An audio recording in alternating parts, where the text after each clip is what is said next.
Assalamualaikum warahmatullahi wabarakatuh.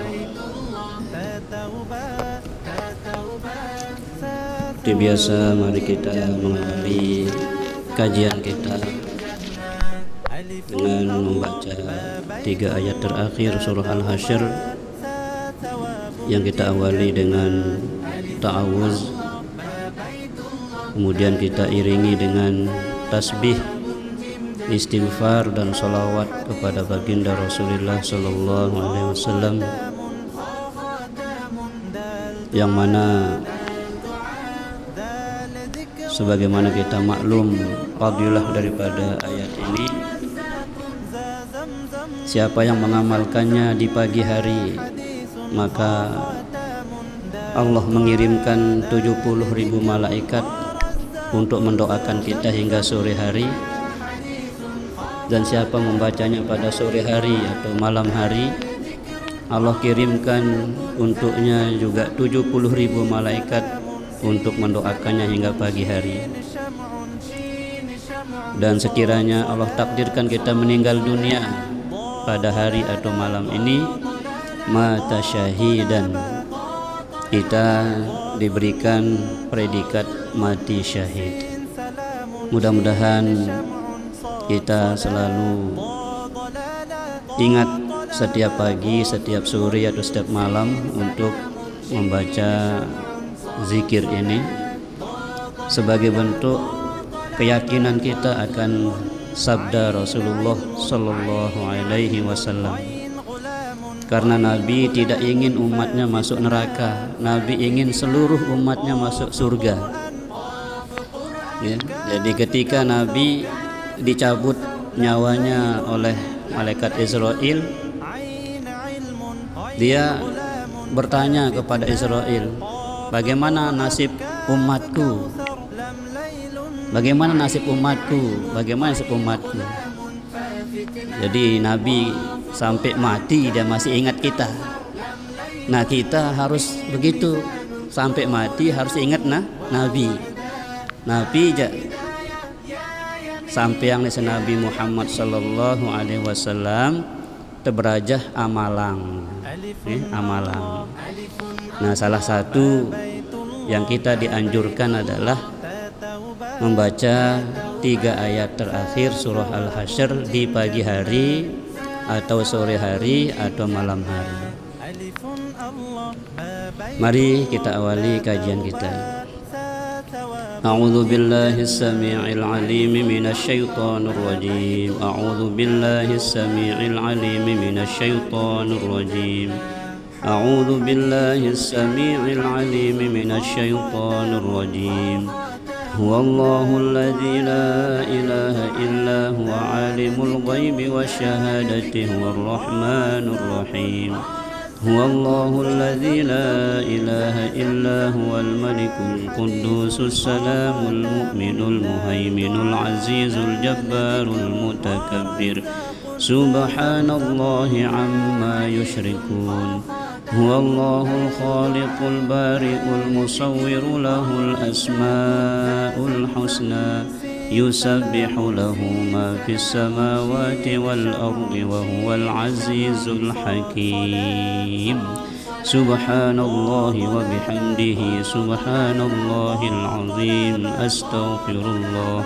سبحان الله وبحمده سبحان الله العظيم أستغفر الله سبحان الله وبحمده سبحان الله العظيم أستغفر الله سبحان الله وبحمده عدد خلقه ورضا نفسه وزنة عرشه ومداد كلماته سبحان الله وبحمده عدد خلقه ورضا نفسه وزنة عرشه ومداد كلماته سبحان الله وبحمده عدد خلقه ورضا نفسه وزنة عرشه ومداد كلماته سبحان من لا يعلم قدرته غيره ولا يبلغ وصفنا صفته سبوح قدوس ربنا ورب الملائكة والروح سبحان الله والحمد لله ولا إله إلا الله والله أكبر ولا حول ولا قوة إلا بالله العلي العظيم إن الله وملائكته يصلون على النبي يا أيها الذين آمنوا صلوا عليه وسلموا تسليما صلى الله على محمد صلى الله عليه وسلم صلى الله على محمد صلى الله عليه وسلم صلى الله على محمد صلى الله عليه وسلم صلى الله على محمد صلى الله عليه وسلم يا نبي سلام عليك يا رسول سلام عليك يا حبيبي سلام عليك صلوات الله عليك الصلاة والسلام عليك يا سيدي يا رسول الله اشفع لنا في حوائجنا دنيا والآخرة الفاتحة بسم الله إياك نعبد وإياك نستعين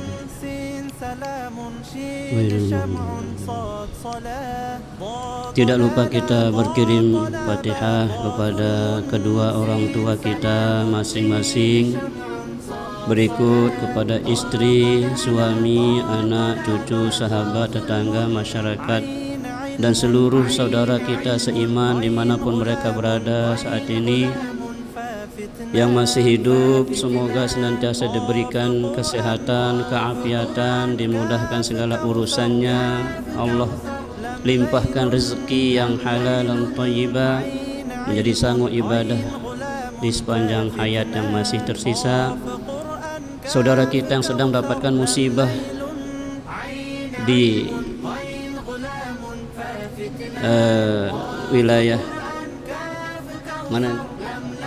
Sumatera ya, sedang banjir, musibah, bencana sedang melanda mereka.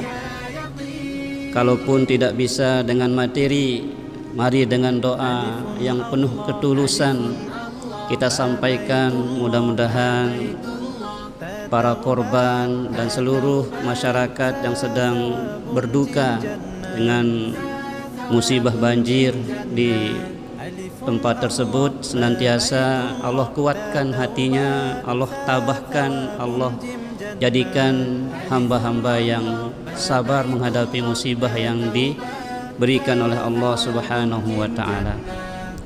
Dan kita mudah-mudahan senantiasa diberikan kesehatan, keafiatan oleh Allah Subhanahu wa ta'ala di sisa hidup yang Allah amanahkan kepada kita, untuk menjalani perjalanan hidup kita dengan cara yang memang dianjurkan, diajarkan oleh agama kita, Rasulullah Sallallahu Alaihi Wasallam sebagai teladan dalam hidup kita. Kemudian saudara-saudara kita yang sedang diuji sakit, mudah-mudahan Allah segera berikan kesembuhan, kesehatan, keafiatan. Semoga penyakit yang Allah titip di tubuhnya sebagai penghapus dosa-dosanya dan semakin meninggikan derajatnya di sisi Allah Subhanahu wa ta'ala. Kemudian yang telah wafat, meninggal dunia, mudah-mudahan alam barzah mereka Allah jadikan raudatun min riyadil jannah, dan kelak pada hari kiamat kita selalu berharap Allah izinkan kita masuk surganya bighairi hisab bersama dengan baginda Rasulullah sallallahu alaihi wasallam. Al-Fatihah. Bismillahirrahmanirrahim.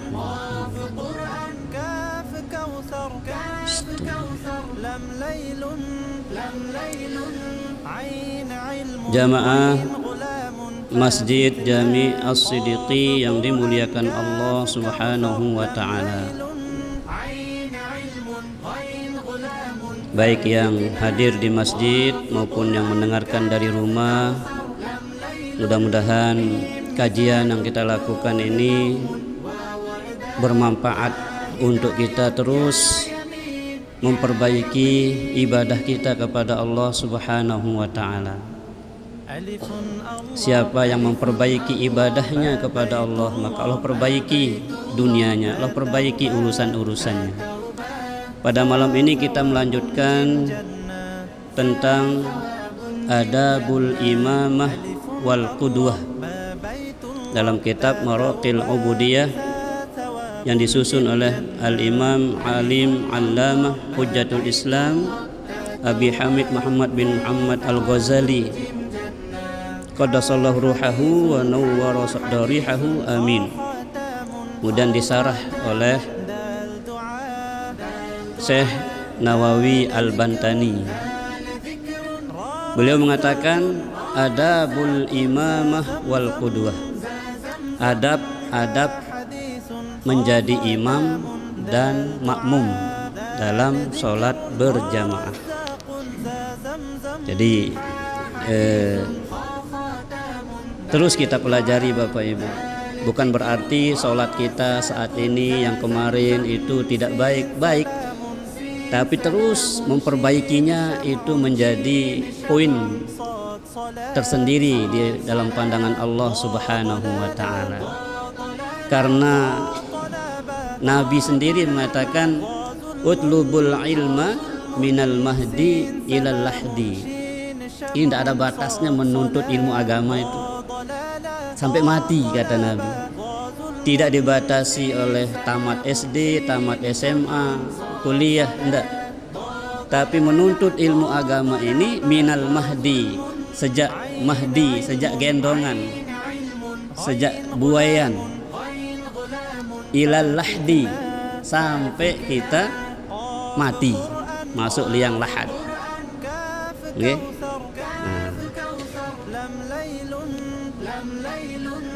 Bikasril qaf wa yajuzu dhammuha, bisa dibaca qidwati, bisa dibaca qudwati.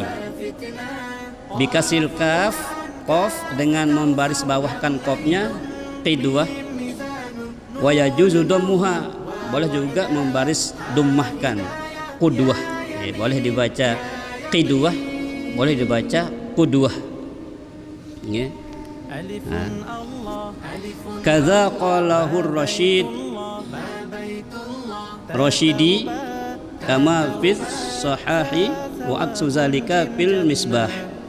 Begitulah disebut dalam kitab As-Sahah, ya, oleh Imam Rasyidi, dan sebaliknya dalam kitab Al-Misbah.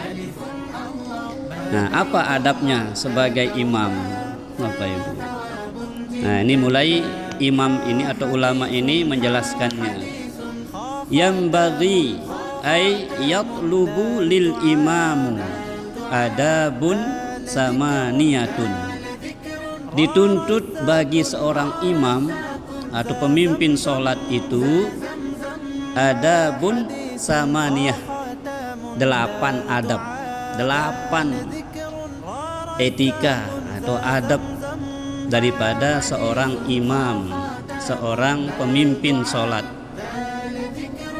Yang pertama al-awwalu, yang pertama ayu khaffifas sholata ay fi qiraatis surati. Imam itu hendaknya yukhaffifa as-sholat, hendaknya meringankan sholatnya. Apa maksud meringankan sholat? Ai fi qiraatis surati, maksudnya di dalam membaca surah. Setelah membaca Fatihah kan kita membaca surah. Nah, imam, kalau sebagai imam nih Bapak Ibu, jangan ikuti egoisme kita sendiri, mentang-mentang hafalannya panjang, belus ini rak makmum. Nah, ya. Jadi kita dituntut sebagai imam itu ayu khaffifa, meringankan sholat itu, artinya memendekkan surah-surah yang dibaca setelah Al-Fatihah. ya. Tapi kita lihat mana ukuran pendek versi Rasulullah. Nanti kita baca di sini. Apakah Qul Huwallah? Apakah Al-Kautsar? Karena surah yang paling pendek dalam Quran itu adalah Al-Kautsar, 3 ayat saja. Ya. Al-Asr juga 3 ayat. Ya. Nah, jadi di dalam memimpin sholat, imam itu hendaknya memendekkan bacaan surahnya.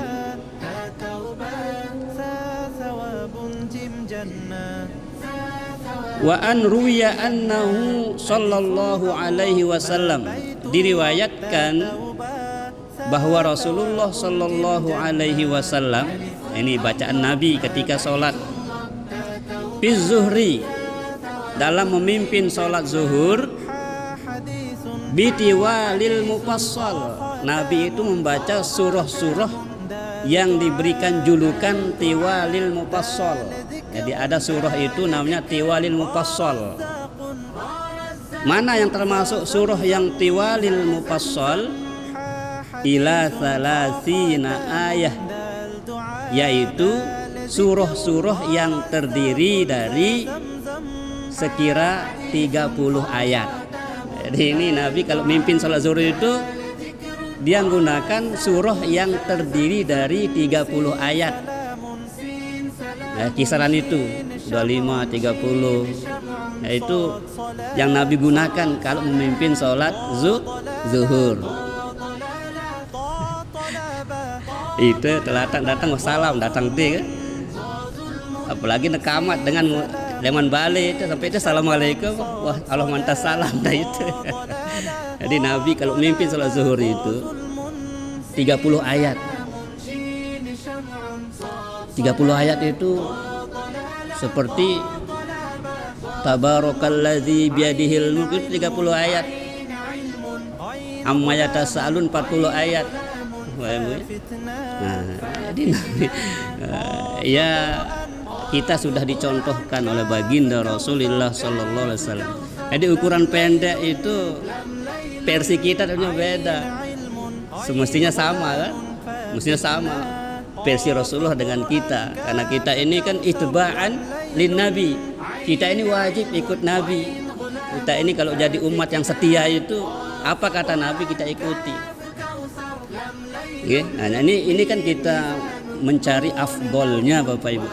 Jadi kalau kita ikuti kata ulama dalam kitab ini, insya Allah sholat itu benar-benar memberikan manfaat yang luar biasa. Mengapa kita belum merasakan fadilah sholat ini? Katanya kalau sholat itu bagus, rezeki kita lancar, hutang kita selesai. Belum kita rasakan fadilahnya. Kenapa? Karena kita belum menirukan bagaimana sesungguhnya sholat yang dapat membuat kita terbebas dari hutang, terbebas dari masalah, tanha anil fahsya'i wal munkar. Karena kita terus belajar, makanya terus belajar. Mana sih sholat yang bisa mencegah kita di perbuatan keji dan mungkar itu? Tidak sekedar nunduk-nungkik, tetapi kita tahu apa itu berdiri, apa itu nunduk, apa itu i'tidal, apa itu sujud. Jadi tidak ada kesempatan kita membicarakan yang lain di dalam hati kita selain perhatikan kepada sholat itu. Inilah sholat khusyuk, sholat yang membawa kita kepada perubahan. Kadang-kadang kita dalam sholat masih sempat kita gerutu dalam sholat. Bagaimana sholat itu bisa mencegah kita dari perbuatan keji dan mungkar? Maka kita terus belajar, terus kita belajar. Maka pantas Nabi katakan minal mahdi ilal lahdi. Belajar sholat itu sampai mati. Sampai mati. Jadi yang namanya surah tiwalil mufassal itu adalah ila salasina ayat. Surah yang terdiri dari 30 ayat. Tapi ingat, ini perkara sunnah nggih, jangan diperdebatkan. Wah, kita kan tidak mampu begitu. Maka semampu kita gitu. Qul Allah ya qul huwallah Bapak Ibu. Karena kan kita ingin sempurna ini, membahas yang sempurna, membahas yang terbaik Bapak Ibu. Kembali ke kita, mau yang mana? yang terbaik atau yang baik atau yang kurang baik gitu. Terbaik, baik, kurang baik. Jangan sampai ke yang salah gitu kan. Baik, minimal baik. Ya. Jangan kurang baik, masih ada keinginan kita untuk memperbaikinya. Kurang baik, baik, terbaik. Nah, pilihannya ada di kita. Paling tidak ketika kita punya komunitas, semeton, warga, batur, mah tercoba ya. Nengke zuhur tekadu tong dasa ayat. Setuju sih deh. Setuju gawe. Tapi kalau dindik bilolau itu pegawaian, dindik gawe. Jadi dilarang kita juga memaksakan kehendak kita kepada jamaah. Enggak boleh. Dulu Abu Bakar memimpin sholat pakai Al-Baqarah.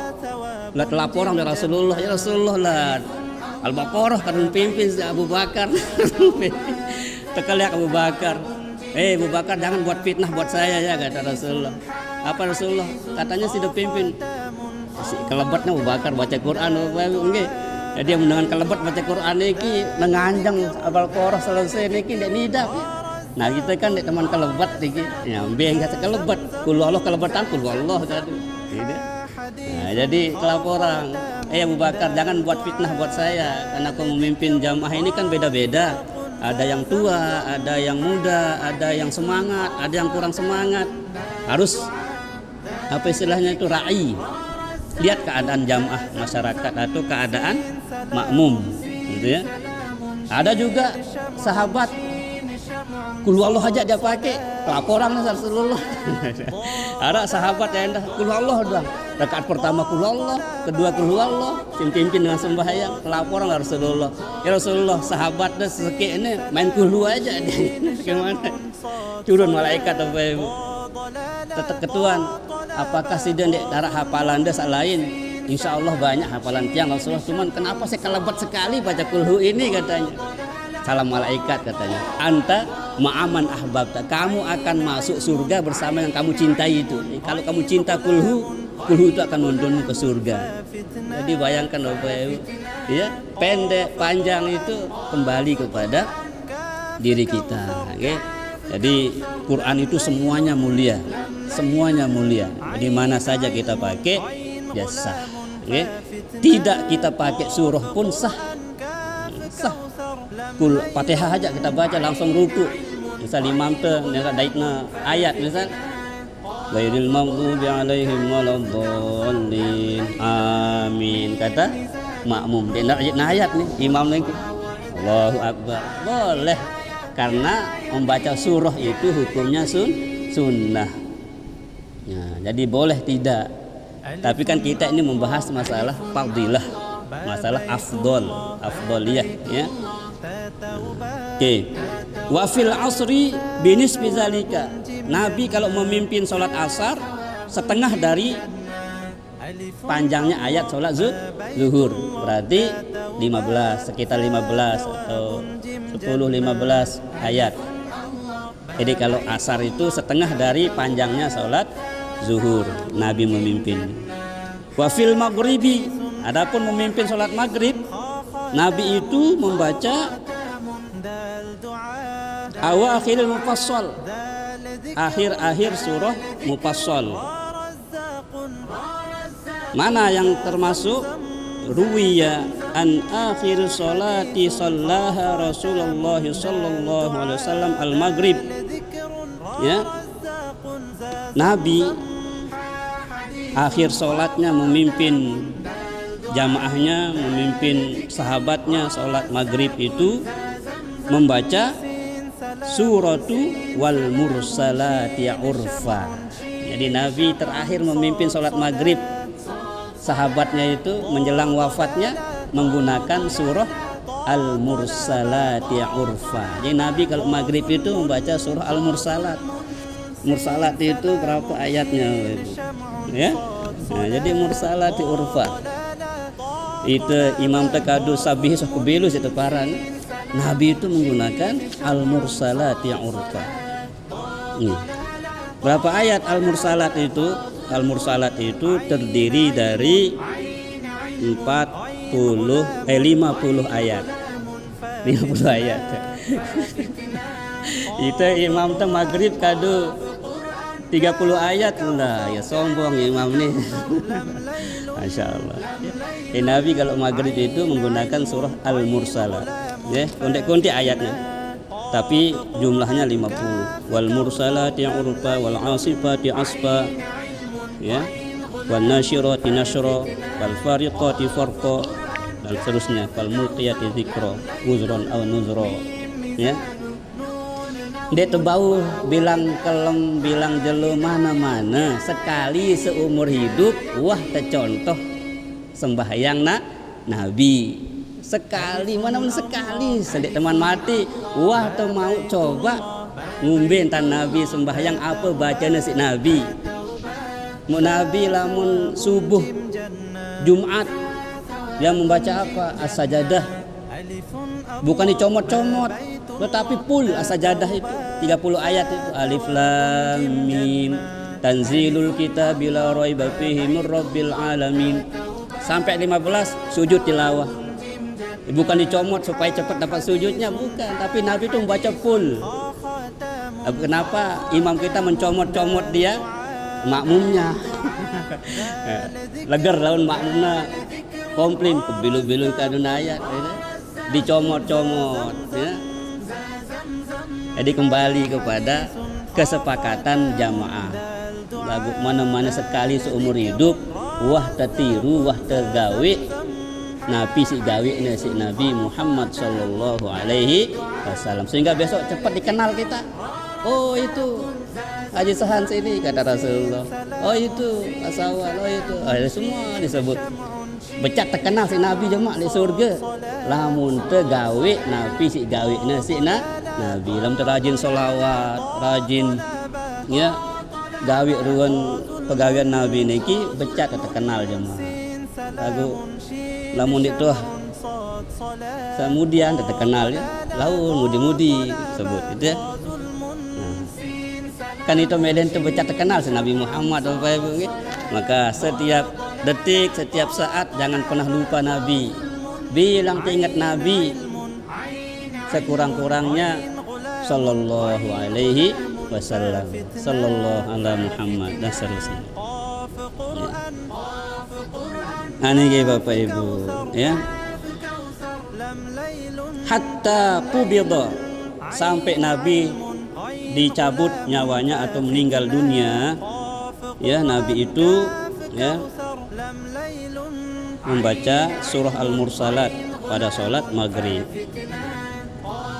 Wabil jumlati, nah, kesimpulannya dalam hal adab pertama ini Bapak Ibu, ini perlu kita catat, perlu kita ingat.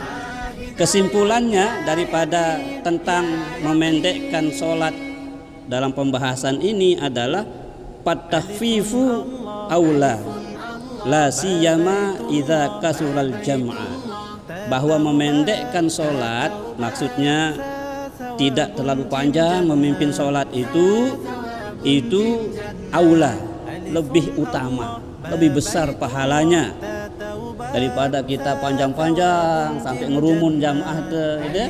Jadi memendekkan atau meringankan sholat itu lebih aula. La siyama idza kasural jam'a, terutama ketika jamaah kita banyak. Karena semakin banyak yang hadir, semakin banyak otak di situ, semakin banyak keinginan, semakin banyak kebutuhan. Arak semele becat, tulak jauh kantor, arak semele macam lah, rasa lapah melet becat, ngelor gitu. Nah, semakin banyak yang hadir, semakin banyak otak, semakin banyak pikiran di situ, sehingga kita harus merangkum seluruhnya dengan cara tahfif, ringankan sholat kita. Jangan ikuti egoisme kita, ya. Jadi kesimpulannya adalah memendekkan sholat, meringankan sholat sebagai imam itu aula, lebih utama. La siyama idza kasural jam'a, terutama ketika jamaah kita banyak. Tapi kalau ya kita doang, wah kenal tuh, wah ndek terlalu lepot. Atau buat kesepakatan, bagaimana kita pakai Al-Mulk? Siap? Siap. Pakai Yasin? Siap. Kahfi? Siap. Nah, kalau sudah ada kesepakatan, ndek kembi-kembi. Biasa kalau di komplek-komplek yang sudah sepaham, yang sudah satu alur ya, walaupun tidak bisa setiap malam, paling tidak setiap malam apa gitu, malam Jumat ya apa gitu. Kayak dulu kan Kang Guru almarhum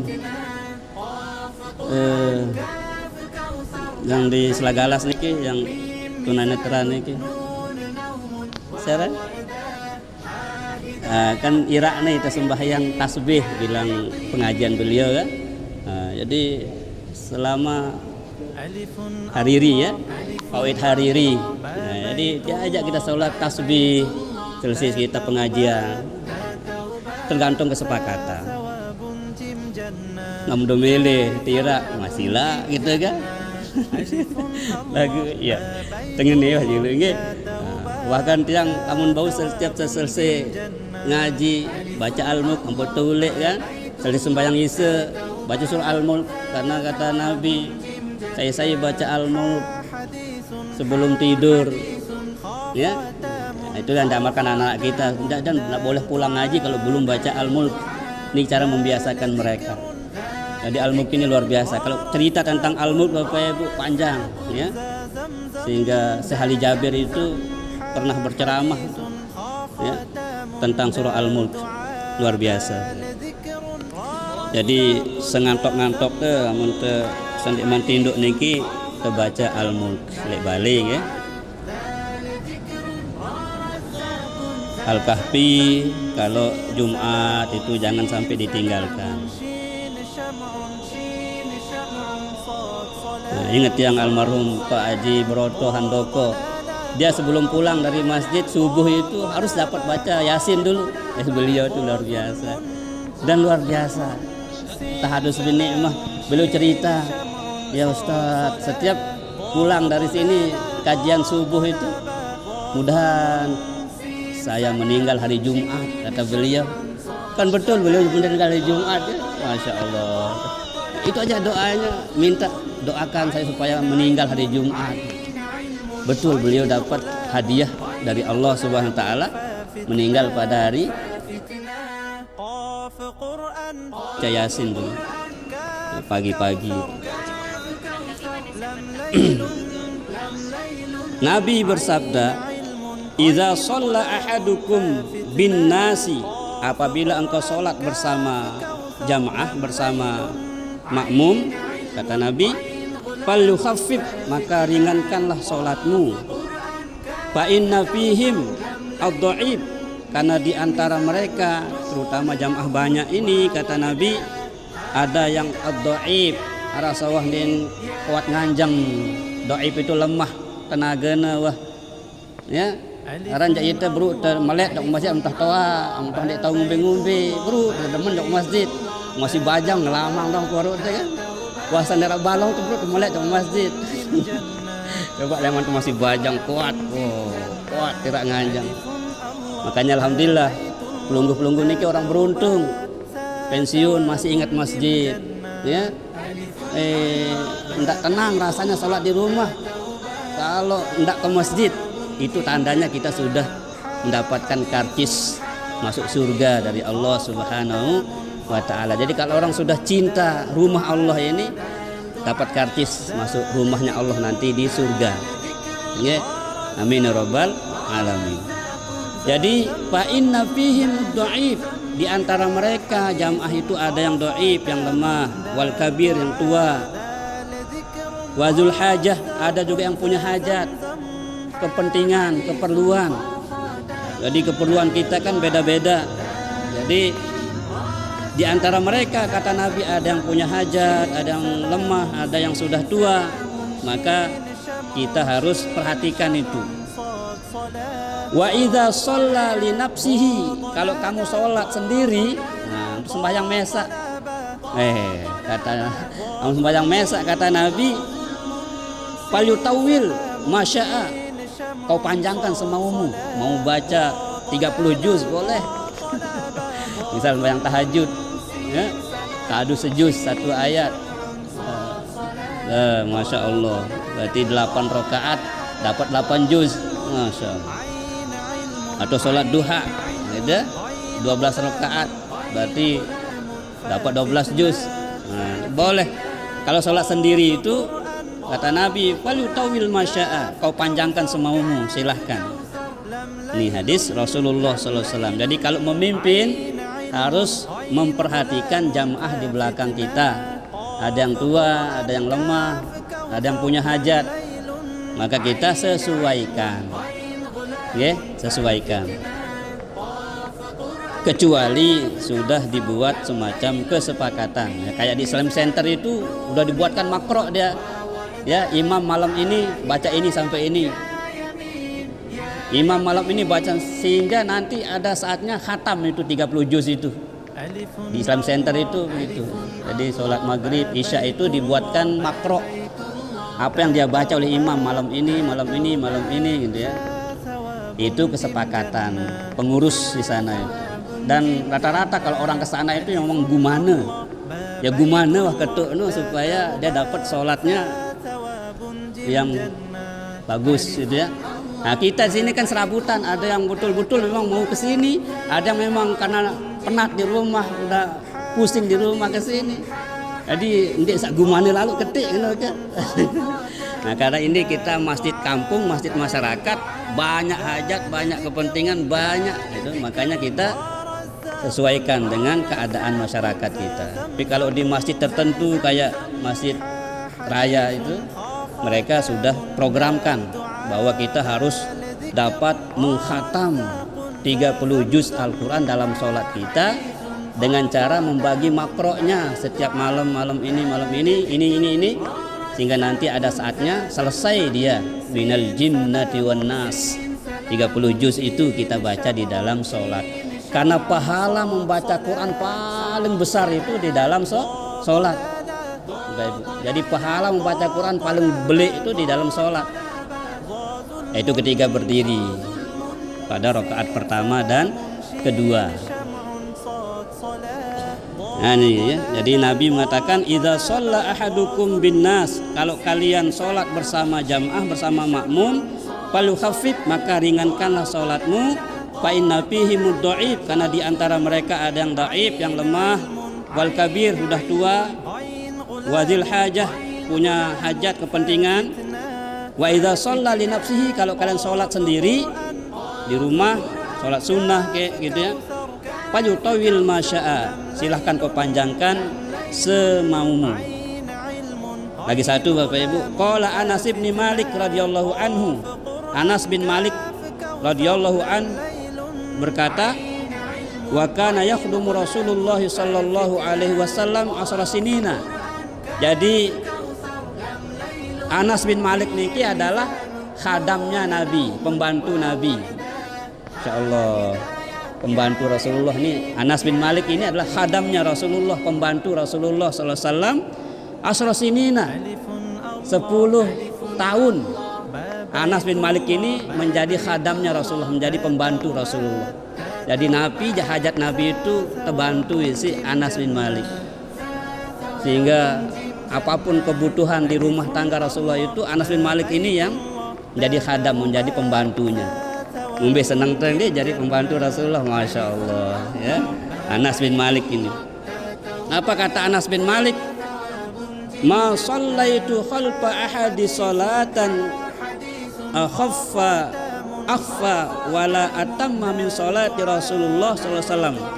Kata Anas bin Malik, aku tidak pernah sholat di belakang seorang pun yang sholatnya paling sempurna, sholatnya paling pendek, ya paling pendek, paling sempurna daripada sholatnya di belakang Rasulullah Sallallahu Alaihi Wasallam. Jadi Anas sebagai pembantu Nabi, bayangkan 10 tahun sebagai pembantu, tahu sudah bagaimana seluk beluk, bagaimana gerak gerik Rasulullah Sallallahu Alaihi wasallam. Nah, Anas mengatakan, aku tidak pernah sholat di belakang seorang imam pun yang sholatnya lebih pendek dan lebih sempurna, paling wah sholatnya, ya, daripada sholat di belakang Rasulullah Sallallahu Alaihi Wasallam. Ini Nabi itu sholatnya pendek dan sholat itu sempurna. Nah, ukuran pendek kayak tadi lah gitu ya, udah kita bahas di awal. Nah, ini gitu.